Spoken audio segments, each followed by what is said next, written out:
All right, so listen to this. While pretty much the whole world is still just talking about what to do with AI, one country over in Southeast Asia decided to stop debating and just act. They've rolled out a brand new comprehensive law, and folks, it could change the whole game. Yup, you heard that right. Vietnam. They've officially put into place the very first comprehensive, standalone AI law in the entire region. And we're not talking about some minor policy tweak here. No, this is a massive, foundational move that puts them right at the forefront of AI governance. And that right there is the big question, isn't it? Is what they're doing a brilliant blueprint for the future that other countries are going to rush to copy? Or is it a super high-stakes gamble that might just backfire and crush the very innovation they're trying to build? Let's dig in and find out. So what's actually in this thing? To really get it, you got to look at how we even got here in the first place. See, this law didn't just pop up out of nowhere.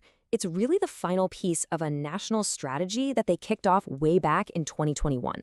So you can see this move from, just having some guidelines to having a real hard and fast law. Well, it's a huge, very deliberate step. And it all goes into full effect in March of 2026. And this is absolutely crucial to understanding their whole mindset. They're not just calling AI a tool or software. No, the law actually defines it as core national infrastructure. Just let that sink in for a second. They're basically saying AI is as fundamental as the power grid or the internet or the water supply.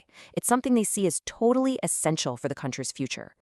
Okay, so here's the challenge, right?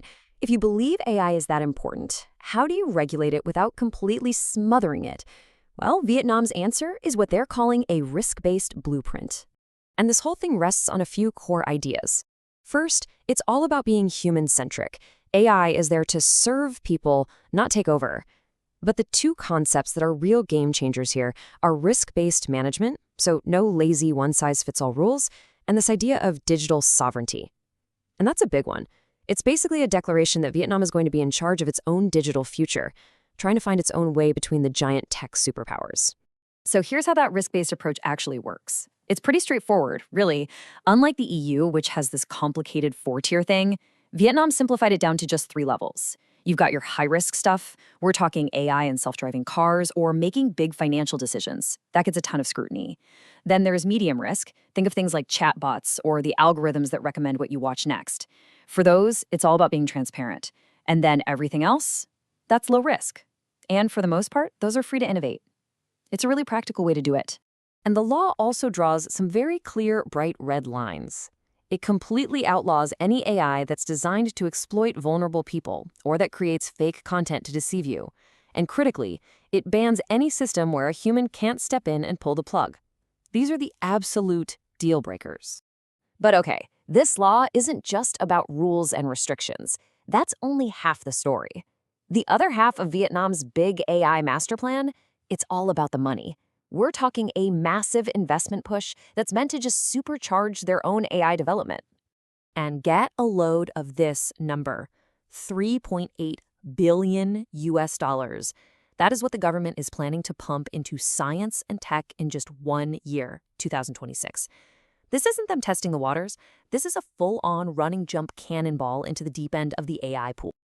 And you can hear the vision straight from the very top. The Prime Minister himself says that AI and the data economy are the pillars of Vietnam's entire economic future. I mean, they are betting the farm on this, on transforming the whole country into a smarter, tech-driven powerhouse. And this part, I think, is just fascinating. They're not content to just use AI made somewhere else.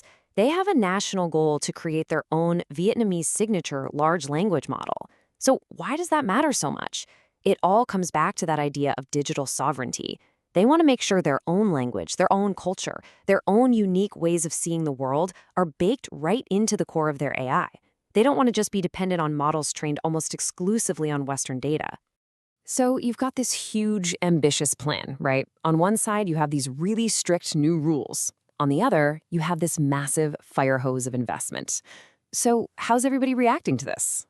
Well, it's complicated. You're seeing everything from huge praise and warnings to what some are calling cold sweat. So let's look at the two sides of this coin. On the praise side, public trust in AI within Vietnam is actually really high. Plus, you've got tech giants like NVIDIA and SAP who are pouring more money into R&D there. They see an opportunity. But that's not the whole picture. On the concern side, you've got local companies literally getting cold sweat just thinking about how much it's going to cost to comply with all this. And you've got international groups waving red flags, warning about excessive regulation, and even asking them to delay the whole thing for 18 months. Okay, so praise, warnings. What about the ripple effect? Beyond all the talk, what's this actually going to mean in the real world? This is where it gets very, very real for everyday people and for businesses on the ground. Okay, you need to remember this term, the deployer. It's a key part of the new law.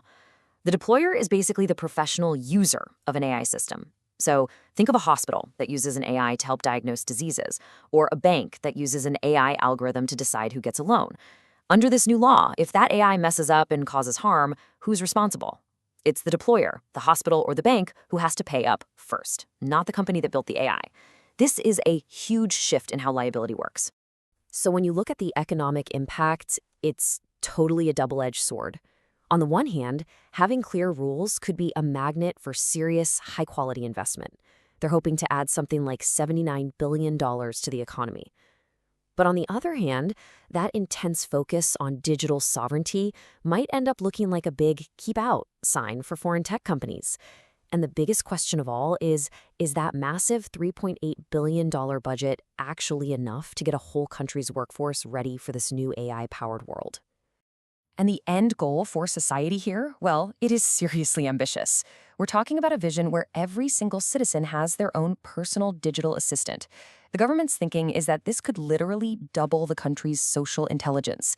I mean, imagine democratizing access to information and services on a scale that nobody has ever even tried before. But, with a vision that big comes some equally big risks. Is this AI revolution actually going to lift everybody up? Or is it just going to create a brand new, even deeper digital divide? What's going to happen to the millions of people working in jobs that AI could easily automate? And what about the communities out in rural areas? Are they just going to get left behind? And all of this brings us to the final critical question. Is Vietnam blazing a trail here, creating a model for digital sovereignty that the rest of the world will eventually follow? Or are they accidentally building a digital walled garden, a place that, because of its strict rules and focus on homegrown tech, cuts itself off from the global innovation it needs to survive?